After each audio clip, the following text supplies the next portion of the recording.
নমস্কার বন্ধুগণ, আশা করি সবাই আপনারা ভালো আছেন। মুইও বেমালা ভালো আছি। মুই কাইল্য গেলাম বাজার দিয়ে লই গেছি শালগম। শালগম আমার মোর জম্মের পছন্দের একটা তরকারি। মুই বরিশালে মাইয়া, আজকে দেখামু শালগম খাইয়া।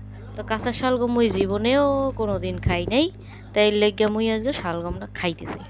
এর লেগিয়া মুই ছোট একটি শালগম ধুইয়া টুইয়া ছালাইয়া লইছি, কাইটে কুইটে খামু। তো প্রথম অবস্থায় ভাবছিলাম কেমন না কেমন লাগে খাইতে, খাইতেই দেয় না, মেলা ভালোই লাগে।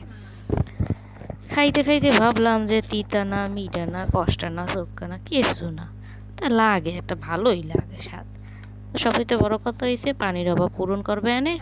তো সবাই যদি খাইতে চায় নৌকা শালগম, হ্যাঁ খাইতে পারেন। তো মুই কোনোদিন খাই নাই দেখে মানুষের কথা শুনি যে শালগম খাইতে খুব ভাল লাগে, খুব ভাল লাগে। এই লেগে শালগমটার উপর ঝাঁপাই পড়লাম। তো খাইতে খাইতে অলরেডি মোর 2টা পিস খাওয়া শেষ। দেখেন না, ওই কাম টাম থুইয়া বইছি শালগম খাইতে, মাথায় যে সময় যেটা ও করবে এটা করাই লাগবে। শালগম শীতকালে যদি মোর প্রতিদিন হয় তো ভাল লাগে। তো কাঁচা কোনোদিন খাই নিয়ে দেখি আজকে একটু খাইয়ে দেখলাম। আপনারা যদি কেউ মোর এই খাওন দেখে খাইতে চান, হ্যাঁ খাইতে পারেন, কোনো সমস্যা নাই। তাই ভাই খাইয়ে যদি ভালো না লাগে মোরে দোষ দিতে পারবেন না।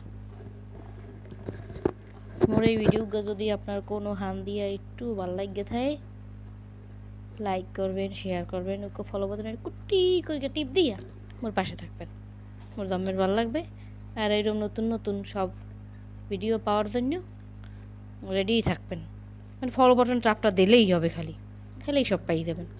তা আজকে রাহি, ভালো থাকেন, টাটা, বাই বাই।